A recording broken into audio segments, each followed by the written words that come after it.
When I audit people's ad accounts, I see the same mistakes over and over and over again, and some of these mistakes can completely ruin your chances of being successful with Facebook ads. So today, I'm gonna show you 11 ad account killers and simple ways that you can prevent them from draining your ad budget. My name is Sean Bacastow, and over the past 10 years, I've driven over $50 million in online sales using Facebook ads. So here are the 11 Facebook ad account killers. Number 1, not understanding your customer. Nowadays, creative is really the name of the game when it comes to Facebook ads.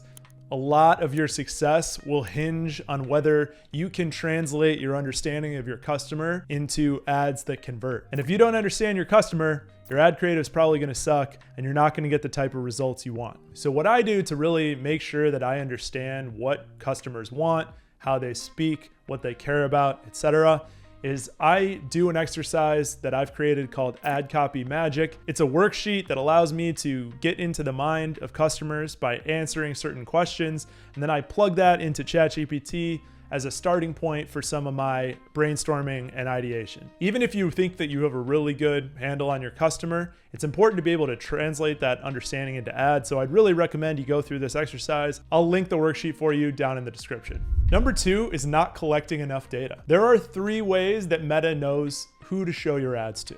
The first is targeting, that you explicitly say, hey Meta, this is the type of person that I am trying to reach.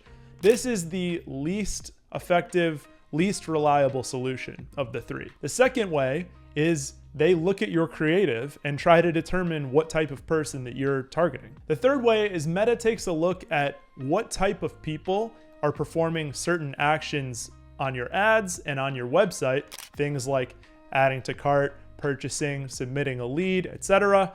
And then they say, okay, we're gonna go out and find more people like the people who are taking these key actions. But if you're not feeding Meta enough data so that they actually understand who's taking those actions, your ads are not gonna be shown to the optimal people because Meta won't know who those people are. So you have to ensure that you're not just relying on a pixel. So to show you what I mean, let's imagine that 1,000 people visit your website. Of those 1,000 people, if you just have the pixel implemented, Meta is gonna know who, let's say 40% of those people are. If you have conversions API set up, they'll know who 70 to 80% of those people are. If you have server-side tracking via a third-party tool, you will maybe get closer to 100%. So the more people that Meta can identify, the smarter their ad targeting is gonna be, and the better results you're gonna get. You're gonna get more purchases, more leads, lower cost per conversion. You need to make sure that you're giving Meta a complete data set to work with. Highly recommend looking into conversions API at a minimum and server-side tracking if you're really serious about maximizing your potential results. The third ad account killer that I see is having way too many campaigns and ad sets. Meta really wants you to focus as much data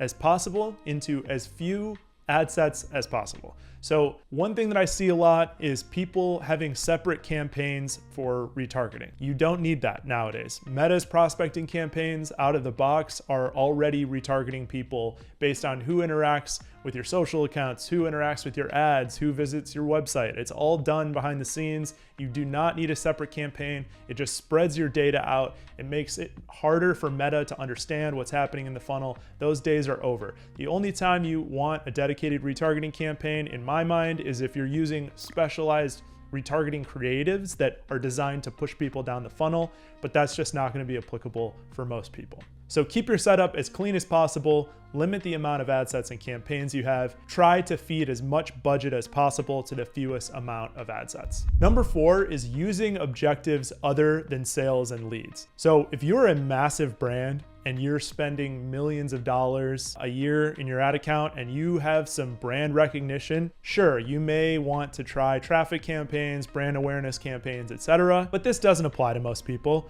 You should not be allocating dollars to traffic and awareness campaigns because those are highly unlikely to result in the actual results that you want, which are leads and purchases for your business. So unless you have a massive ad budget, avoid optimizing for events that aren't leads and sales. Number 5, not having enough creatives. So a lot of times I'll go into an account, they've set up a campaign, an ad set, and they have maybe 1 or 2 ads in the ad set, and they just kind of let it ride. That is not going to be successful over the long term. You really should have a variety of ads live at any given time, and you should always be testing new ad creatives to find new winning ads. So Meta in their own documentation say that as a max, you want 6 ads live at any given time. After that, you get diminishing returns. So let's say in a scaling campaign, you want about 4 to 6 ads live at any given time, and you want to be constantly introducing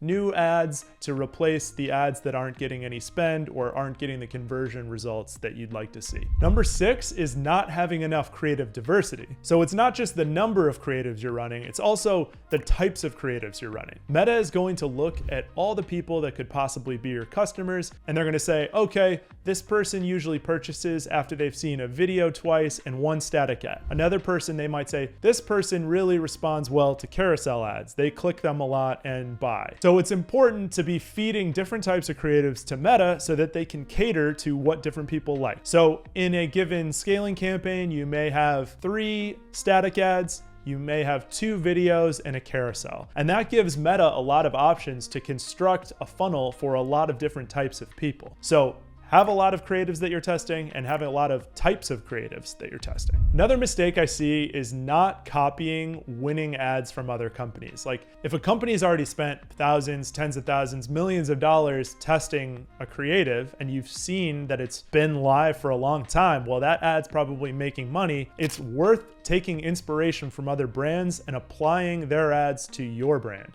So you can go to the Meta Ads library, you can see what competitors are running, you can see what companies in other industries are running. It shows all the live ads. You can use third-party tools like Foreplay to see successful ads that brands have run.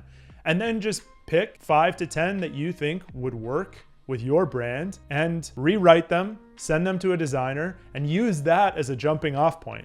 You don't have to get crazy creative with your first batch of ads. So use templates as a starting point. You can iterate over time, and then you can get more and more creative as time goes on. Number 8 is not having a testing framework. You don't just want to spray and pray, throw things against the wall and hope that they're working and just kind of go about things without a method behind it. There are a lot of different philosophies around testing frameworks.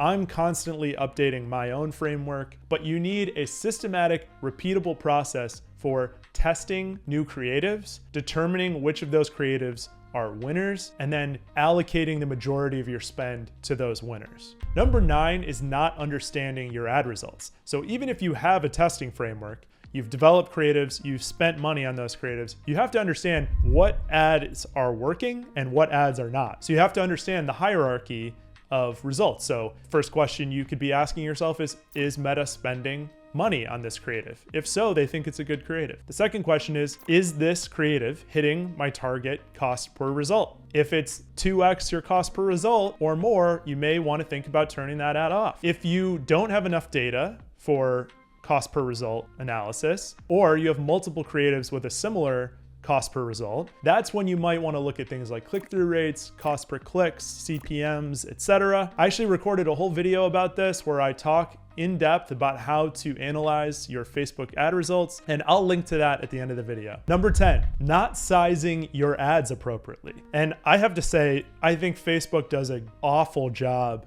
of communicating how this should be handled. When you upload an ad creative, you have to go to advanced preview and make sure that it looks good across all the different placements. So to make sure that your ads are sized correctly, there's really 2 things you can do. You can develop different size creatives for each placement. But a lot of times when we're testing creative, that is a big pain because it takes a lot of time, it takes resource, and that someone has to design those, and we're not even sure if we're gonna really spend money on those creatives. So sometimes it's just a little impractical to do that. So my recommendation, if you want the quick and dirty version, is to just develop your creatives as 9x16, but have the key information be in a 1x1 square. And what that'll ensure is that when your ad serves on placements like Facebook Stories, it looks great. That's supposed to be a 9x16. But if it shows in a format or placement that requires a square image, it also looks great. Always make sure to check the advanced previews for all the placements and make sure your ad looks good. And last but not least, the 11th ad account killer is focusing too much on ROAS, which is return on ad spend.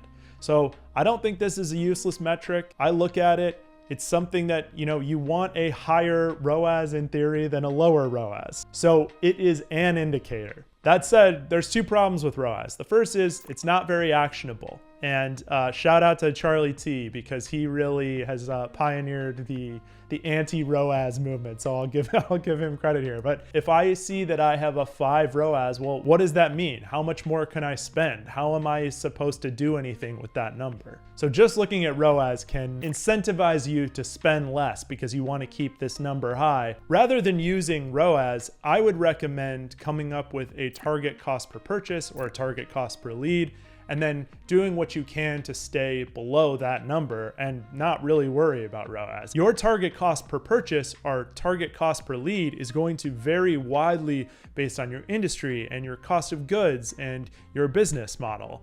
But if you know that you can, let's say, afford to acquire a purchase for $50, well then run ads and keep your cost per purchase under that $50 and spend as much as you can until you get there, and keep testing creative to the point where you can spend a lot more than you used to, but you're still staying under that target $50 cost per purchase. If you'd like me to create and manage your ads so that you don't need to worry about any of the things we just talked about, click the link in the description and book a free strategy call with me. And if you learned something today and you want to learn more, check out this video where I talk about exactly how to properly analyze your Facebook ad results. I mentioned it earlier in this video, and it'll really help you understand what ads are working for your business and what ads aren't. Till next time.